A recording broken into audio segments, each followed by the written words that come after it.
Good morning students. मैं चंद्रकांता आज आपको कक्षा 8 से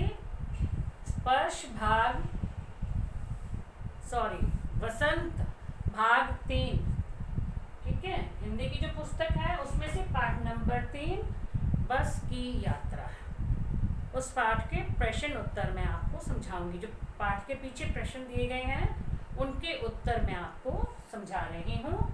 लेखक हैं हरिशंकर परसाई। तो देखो बच्चों, ये टूटी फूटी बस है, ठीक है, शीशे भी कहीं हैं कहीं नहीं है। तो इस तरह से बस में लोग बैठ के जा भी रहे हैं, फिर भी सफ़र कर रहे हैं, क्योंकि जब हमें कहीं जाना होता है तो हम अपनी मंजिल तक पहुंचने के लिए कोई ना कोई साधन जो है ज़रूर ढूंढते हैं, यातायात का साधन ढूंढते हैं। कई बार हम लेट हो जाते हैं, कोई बस का टाइम नहीं है, ट्रेन का टाइम नहीं है, तो कई बार ऑटो में बैठ के सोचते हैं कि चले जाएं, और ऑटो वाले जो बहुत दूर तक भी ले जाते हैं। तो हमें कुछ ना कुछ साधन चाहिए हमें अपने लक्ष्य तक पहुंचने के लिए, यानी अपने घर पहुंचने के लिए, जहां भी हम जाना चाहते हैं वहां पहुंचने के लिए। तो लेखक के साथ भी ऐसा ही हुआ, वो भी 5 मित्र मिलके जा रहे थे, तो इस तरह से टूटी फूटी बस में सफ़र कर रहे थे। तो आज मैं इस पाठ के प्रश्न उत्तर आपको समझा रही हूँ। तो पहला प्रश्न है, मैंने उस कंपनी के हिस्सेदार की तरफ पहली बार श्रद्धा भाव से देखा। लेखक ने मतलब कंपनी के हिस्सेदार की तरफ श्रद्धा भाव से क्यों देखा, या लेखक के मन में हिस्सेदार के लिए श्रद्धा क्यों उमड़ पड़ी। कंपनी का जो हिस्सेदार था उसके लिए मन में श्रद्धा उमड़ पड़ी, मन में सम्मान बढ़ गया था, वो क्यों हो गया था। लेखक के मन में कंपनी के हिस्सेदार के प्रति श्रद्धा का भाव इसलिए बढ़ गया था क्योंकि कंपनी का वो हिस्सेदार टूटी फूटी बस को भी चलाने की हिम्मत कर रहा था, ठीक है। इस इतनी जर्जर अवस्था में बस थी, खटारा बस, उसे चलाने का भी साहस जुटा रहा था। थोड़े से पैसे बचाने के चक्कर में वह बस के टायर भी नहीं बदलवा रहा था, और अपने साथ साथ अन्य यात्रियों की जान भी जोखिम में डाल रहा था, यानी अन्य यात्रियों के प्राणों को भी वो जोखिम में डाल रहा था, ठीक है। उसे मृत्यु से बिल्कुल भी घबराहट नहीं हो रही थी, वो डर नहीं रहा था, तथा इसके साथ साथ वह उस खटारा बस की तारीफ भी कर रहा था। मतलब ये नहीं है कि उसके मन में है कि ये बस ऐसी है तो मंजिल तक हम पहुंचेंगे या नहीं पहुंचेंगे, रास्ते में रात हो जाएगी, बस खराब हो गई, तो ऐसा उसके मन में कुछ भी नहीं आ रहा था, बल्कि उस बस की तारीफ कर रहा था।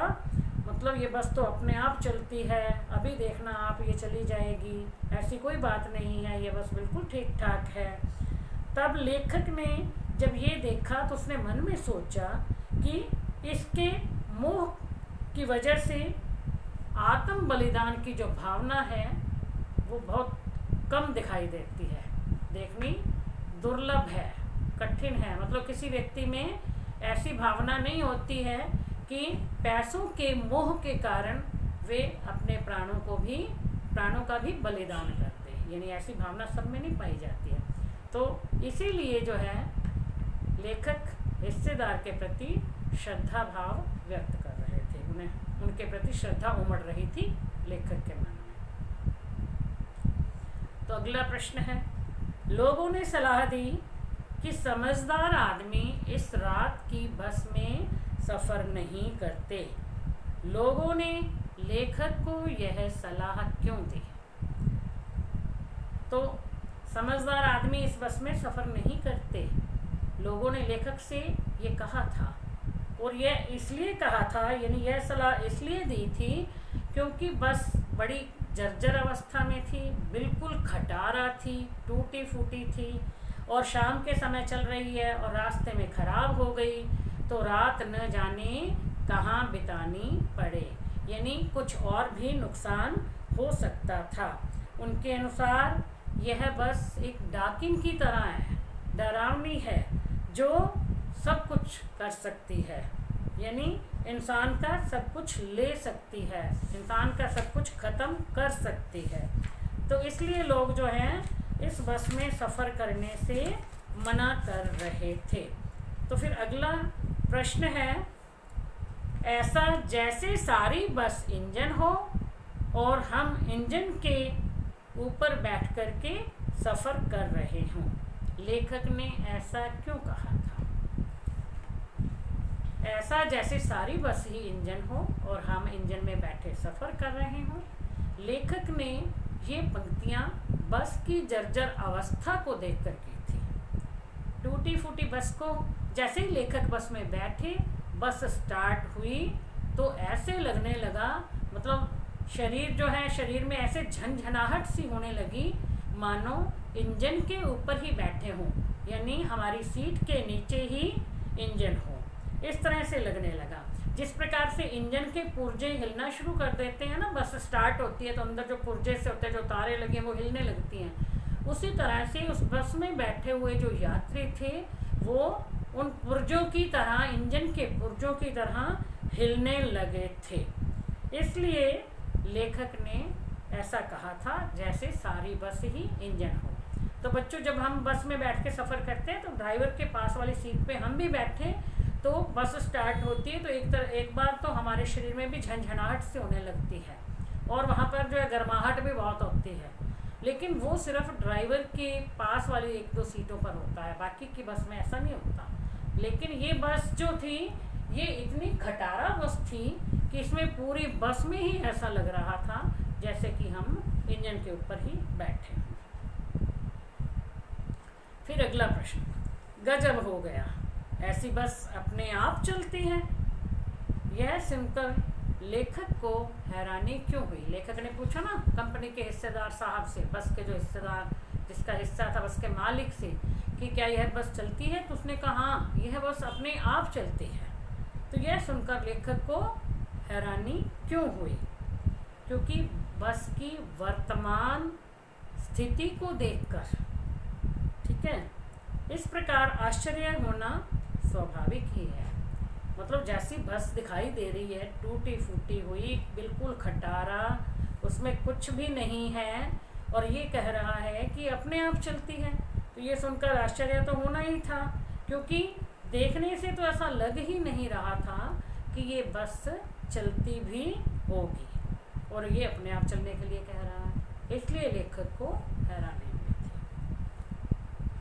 अगला प्रश्न है, मैं हर पेड़ को अपना दुश्मन समझ रहा था।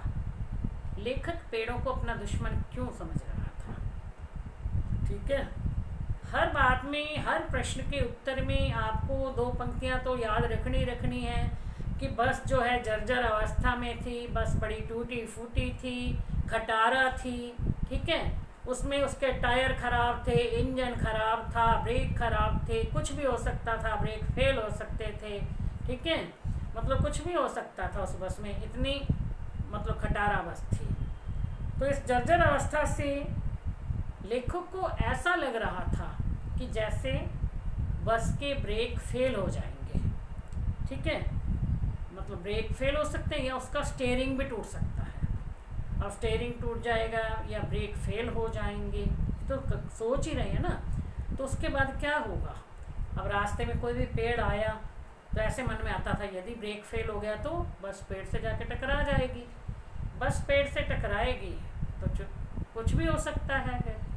तो इसलिए लेखक जो है पेड़ को अपना दुश्मन समझ रहा था। जब भी कोई पेड़ आता था, जब एक पेड़ निकल जाता था तब ऐसा लगता था, मन शांत हो जाता था, खुश हो जाता था कि ठीक है ये पेड़ निकल गए, यहाँ से हम बच करके निकल गए।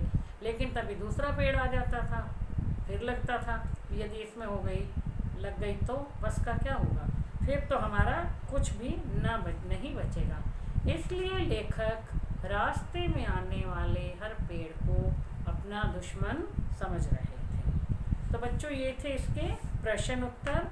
आप इस पाठ को मैंने पहले संक्षेप में भी थोड़ा समझाया, फिर उस पाठ का सार यानी पाठ पढ़ करके भी समझ लिया आपने, अब इस प्रश्नों के उत्तर भी समझ लिए। यदि आपने ये तीनों वीडियो देख लिए तो आप इस पाठ को कभी भूलोगे नहीं, हमेशा याद रहेगा।